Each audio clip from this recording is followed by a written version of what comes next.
ସମସ୍ତଙ୍କୁ ଓଁ ସାଇରାମ। ଚାଲନ୍ତୁ ଆଜି ଶୁଣିବା ଆଜିର ଅନୁଚିନ୍ତା ସହିତ ଘରର କେତୋଟି ବହୁତ ଜରୁରୀ କଥା ସବୁ। ଭିଡ଼ିଓକୁ ଶେଷ ପର୍ଯ୍ୟନ୍ତ ଦେଖନ୍ତୁ, ଶୁଣନ୍ତୁ। ଯଦି ପସନ୍ଦ ଆସିବ ତାହେଲେ ସବସ୍କ୍ରାଇବକୁ ଟଚ୍ କରିକି ବେଲ୍ ଆଇକନ୍କୁ ଟଚ୍ କରନ୍ତୁ। ତାହେଲେ ଚାଲନ୍ତୁ ଶୁଣିବା। ଜୀବନରେ ଦୁଇ ଜଣଙ୍କ ଠାରୁ ସବୁବେଳେ ଦୂରେଇ ଥିବେ।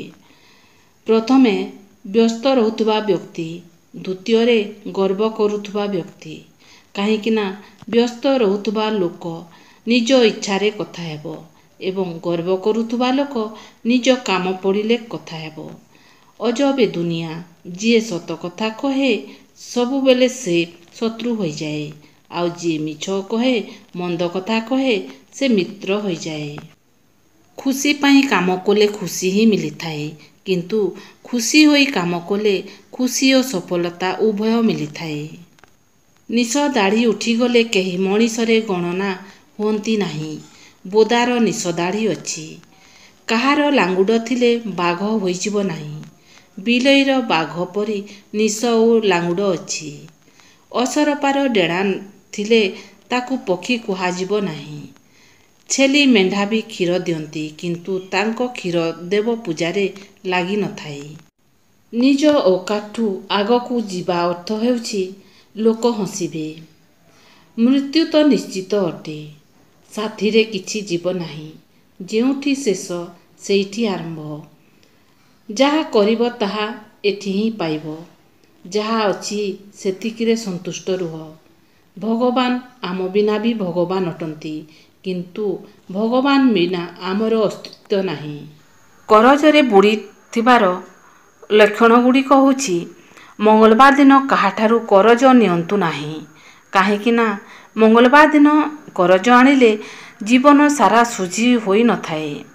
ମଙ୍ଗଳବାର ଦିନ ଏବଂ ଶନିବାର ଦିନ ଲୁଣ ନେଇକରି ଘରକୁ ଆସନ୍ତୁ ନାହିଁ। କାହିଁକିନା ଏହି ଦିନ କିଣିଥିବା ଲୁଣ ଜୀବନରେ କରଜ ନେଇକରି ଆସିଥାଏ। ଘରେ ଦର୍ପଣ ପୂର୍ବ ଦିଗରେ ଲଗାନ୍ତୁ ନାହିଁ। ଏହାଦ୍ୱାରା ଉଭୟଙ୍କର ବାସ୍ତୁଦୋଷ ଉତ୍ପନ୍ନ ହୋଇଥାଏ। ନିଜ ଘରର ପ୍ରବେଶ ଦ୍ୱାର ପାଖରେ ଡଷ୍ଟବିନ୍ କେବେ ବି ରଖନ୍ତୁ ନାହିଁ। ଏପରି ରଖିଲେ କରଜରେ ଆପେ ଆପେ ଡୁବି ହୋଇଯିବେ। କେବେ ବି କରଜ ଶୁଝି ପାରିବେ ନାହିଁ। କୌଣସି ଶୁଭ କାର୍ଯ୍ୟ ଆରମ୍ଭ ହେବା ସମୟରେ ସେହି କାର୍ଯ୍ୟରେ ଉନ୍ନତି ନିମନ୍ତେ ଭଗବାନ ଶିବଙ୍କୁ ଚଣା ଡାଲିରେ ଅଭିଷେକ କରନ୍ତୁ। ଅଭିଷେକ କରୁଥିବା ସମୟରେ ଓଁ ସଂ ସମ୍ଭବାୟ ନମଃ ମନ୍ତ୍ରକୁ ଜପ କରନ୍ତୁ। ଏହିପରି କଲେ ଶୁଭ କାର୍ଯ୍ୟ ଘରେ ସବୁ ହୋଇଥାଏ। ବାସ୍ତୁଦୋଷ ଅନୁସାରେ ସନ୍ଧ୍ୟା ସମୟରେ ଭୁଲରେ ବି ଧାର ଦିଅନ୍ତୁ ନାହିଁ। ସୂର୍ଯ୍ୟ ଅସ୍ତ ପରେ ପରେ କେବେ ବି ଝାଡ଼ୁ କରନ୍ତୁ ନାହିଁ। ସନ୍ଧ୍ୟା ସମୟରେ କେବେ ବି ଗଛଲତାରେ ପାଣି ଦିଅନ୍ତୁ ନାହିଁ କି ସ୍ପର୍ଶ କରନ୍ତୁ ନାହିଁ। ସନ୍ଧ୍ୟା ସମୟରେ କଳିଝଗଡ଼ା କରନ୍ତୁ ନାହିଁ। ସନ୍ଧ୍ୟା ସମୟରେ ଶୟନ ମଧ୍ୟ କରନ୍ତୁ ନାହିଁ। ଏପରି କଲେ ଘରୁ ଲକ୍ଷ୍ମୀ ଛାଡ଼ି ଚାଲିଯାଏ। କିଛି ଭୁଲ ମଣିଷକୁ ବହୁତ କିଛି ଶିଖାଇ ଦିଏ। କିଛି ଅଭିମାନ ମଣିଷକୁ ପର କରିଦିଏ। କିଛି କଷ୍ଟ ମଣିଷକୁ ପଥର କରିଦିଏ, ଆଉ କିଛି ବାସ୍ତବତା ମଣିଷକୁ ବହୁତ କିଛି ବଦଳେଇ ଦିଏ। ଜୀବନରେ କୌଣସି ବି ରାସ୍ତା ନିଜେ ନିଜେ ତିଆରି ହୁଏ ନାହିଁ। ସେହି ରାସ୍ତାକୁ ମଣିଷ ହିଁ ତିଆରି କରେ। ମଣିଷ ଯେତିକି ରାସ୍ତା ତିଆରି କରିଥାଏ, ସେହିପରି ଗନ୍ତବ୍ୟ ରାସ୍ତାରେ ମଧ୍ୟ ଚାଲିଯାଇଥାଏ। ଶବ୍ଦ ଏକ ପ୍ରକାର ଭୋଜନ। କେଉଁ ସମୟରେ କେଉଁ ଶବ୍ଦ ପରଷିବାକୁ ହୋଇଥାଏ, ବୁଝିଗଲେ ଏ ଦୁନିଆରେ ଶ୍ରେଷ୍ଠ ରୋଷେଇଆର ପରିଣତ ହୋଇଯିବ। ମନେ ରଖନ୍ତୁ, ନଇବାର ଅର୍ଥ ଏହା କଦାପି ନୁହେଁ କି ଆପଣ ନିଜର ସମ୍ମାନ ହରାଇ ଦେଲେ। ପ୍ରତ୍ୟେକ ମୂଲ୍ୟବାନ ଜିନିଷକୁ ଉଠାଇବା ପାଇଁ ବି ନଇବାକୁ ପଡ଼ିଥାଏ। ପ୍ରତ୍ୟେକ ମନୁଷ୍ୟର ଅନ୍ୟଠାରୁ ସମ୍ମାନ ପାଇବା ପାଇଁ କିମ୍ବା ସମ୍ମାନିତ ହେବାର ଇଚ୍ଛା ସର୍ବଦା ରହିଥାଏ। ଏହି ସମ୍ମାନରେ ଟିକିଏ ଊଣା ହେଲେ ପରସ୍ପର ସମ୍ପର୍କ ମଧ୍ୟ ମନୋମାଳିନ୍ୟ ଦେଖାଯାଏ ଏବଂ କଳହ ଉପୁଜିଥାଏ। କିନ୍ତୁ ବାସ୍ତବ କଥା ହେଲା ଯେ ଈଶ୍ୱର ଆପଣଙ୍କୁ ମନୁଷ୍ୟ ଜନ୍ମ ଦେଇ ଯେଉଁ ଉଚ୍ଚ ସମ୍ମାନ ଦେଇଛନ୍ତି, ସେହି ସମ୍ମାନ ତୁଳନାରେ କ'ଣ ଜଣେ ସାଧାରଣ ମନୁଷ୍ୟର ସମ୍ମାନ ଅଧିକ ଗୁରୁତ୍ୱପୂର୍ଣ୍ଣ? ଈଶ୍ୱରଙ୍କ ସମ୍ମାନକୁ ସାଦରେ ଗ୍ରହଣ କରନ୍ତୁ, କାରଣ ଈଶ୍ୱରଙ୍କ ଠାରୁ ସମ୍ମାନ ଭାଗ୍ୟ ବଳରେ ହିଁ ମିଳିଥାଏ। ନାରୀମାନେ ପ୍ରତ୍ୟେକ ଦିନ ସ୍ନାନ ପରେ ସିନ୍ଦୁର ମଥାରେ ଲଗାଇ ନିଜ ଗଭାରେ ଏକ ଧଳା ରଙ୍ଗର ଫୁଲ ପିନ୍ଧନ୍ତୁ।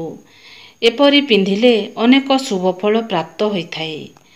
ଯିଏ ସମ୍ମାନ ମିଳିଲେ ବି ଗର୍ବ କରେ ନାହିଁ, ଯିଏ ଅପମାନ ଦେଲା ପରେ ମଧ୍ୟ ସେ ରାଗେ ନାହିଁ ଏବଂ ରାଗିଯାଇ ବାଧିଲା ବୋଲି ସେ କଥା କହେ ନାହିଁ, ବାସ୍ତବରେ ସେ ହିଁ ମହାନ ହୋଇଥାଏ।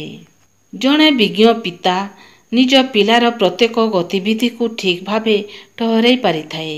ଅବଶ୍ୟ ଅନେକ ସମୟରେ ସେ କିଛି ନ ଜାଣିବାର ଛଳନା ମଧ୍ୟ କରିଥାଏ।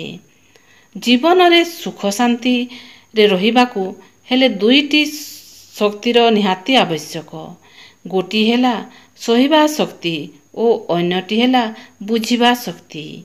ଏହାକୁ ଯିଏ ପାଇଛି ସେ ସୁଖ ଶାନ୍ତିରେ ରହିଛି।